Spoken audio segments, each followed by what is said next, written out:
So what do ligers, Belgian blue cows, Wetas, and more have in common? They're big enough to give anybody the heebie-jeebies. Myself included, and probably you too by the end of this. With a name like Hercules, you know the largest living cat, at least according to the Guinness Book of World Records, has got to be big. So he's an adult male liger, which is a lion and tigress hybrid, and he's currently housed at the Myrtle Beach Safari, which is a wildlife reserve in South Carolina in the States. So in total length, he measures 3.33 meters, stands 1.25 meters at the shoulder, and weighs over 922 pounds. So ligers, which do not exist in the wild, can grow to being twice the size of their parents and weigh about 100 times more than the average house kitty. They are extremely rare cats, largely because it's extremely uncommon for male lions to mate with female tigers. It is believed that imprinted genes, those which were held in the DNA of the parents but didn't show themselves in reality, play a role in making these massive cats as huge as they are. And there's a couple of other things that ligers inherit from their parents as well. For starters, they have a faint set of stripes that make them look like tigers, but a little lighter and less pronounced, with a sandy rather than orange color. Their faces are very much a hybrid of lions and tigers, without the mane of a lion, but a more similar shape and color. So ultimately, Hercules here is so massive because of his genes, as well as the benefits that come with captivity. This is a kitty cat that's been provided with plenty of food and exercise, and has been allowed to continue to grow and grow without the need to worry or hunt for its next meal. This absolutely humongous kitty cat is unbelievably adorable and also super sweet. He's a true character and a truly loved animal. He was awarded the official title of largest living cat in 2013,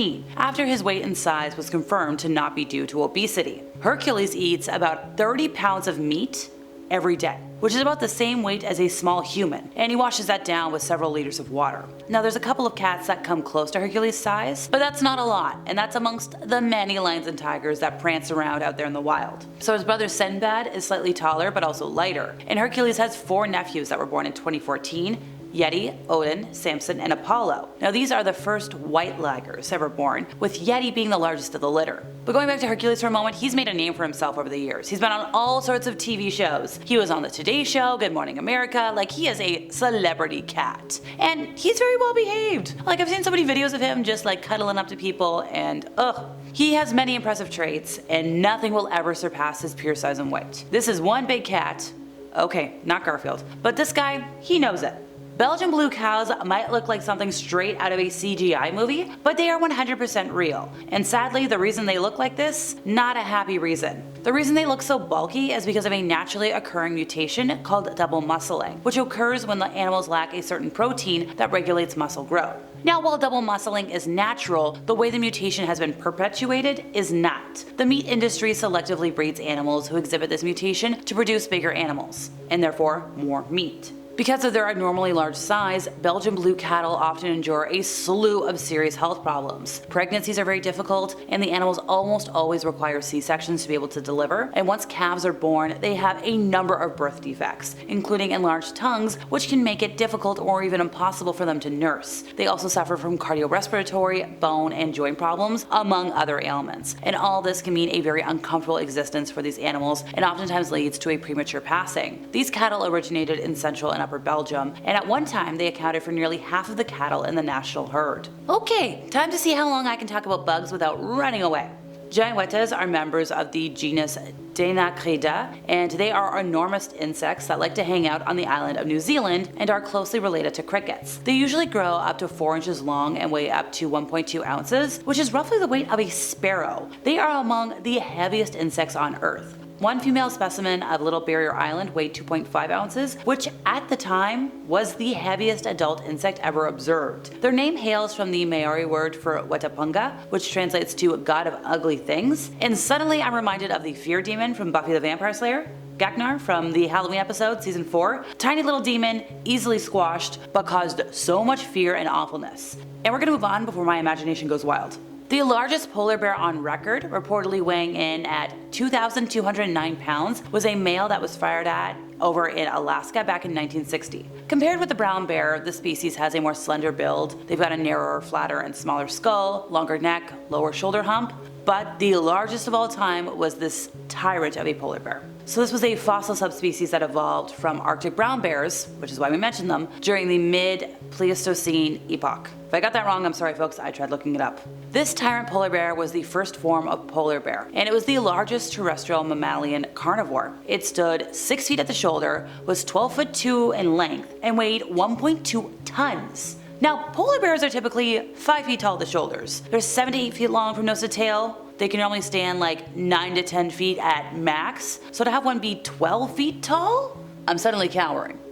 The giant sunfish, or bumphead sunfish, is a fish that belongs to the family Mollidae. They're closely related to the more widely known mola mola, and you find them a lot in the southern hemisphere. With a specimen found that had passed away near the Azores in 2021, weighing in at 6,000 pounds, it is the largest extant bony fish species in terms of maximum recorded mass by a wide margin. With these records, this specimen is currently regarded as the world's heaviest bony fish. It exceeds by nearly half a ton the largest previously known specimen, which was caught off of Japan back in 1996. So this big guy can be found basking on its side occasionally near the surface of the water, which is thought to be used to reheat itself after diving in cold water for prey, also to recharge its oxygen stores, and then attract skulls to free itself of parasites. It has a relatively small mouth, and its teeth are fused into a parrot-like beak. Their bodies are flat and round, with large fins that they swish back and forth to propel themselves with as they swim horizontally. Their skin has rough denticles and a leathery texture with brown and gray coloring with pale blotches, and when they pass away their scales turn white. Their body also has a thick white gelatinous layer that is smooth to the touch, with a laterally compressed body that is covered in small rectangular scales. On the head, the lateral lines have small white rounded octoconia, and on the sides are small gill openings that are covered by a soft gill membrane and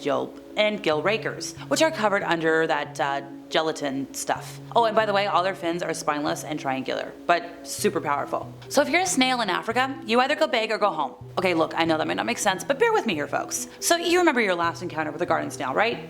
So like, little guy? Well, now imagine that snail, but as big as your foot. Or a bit bigger than that.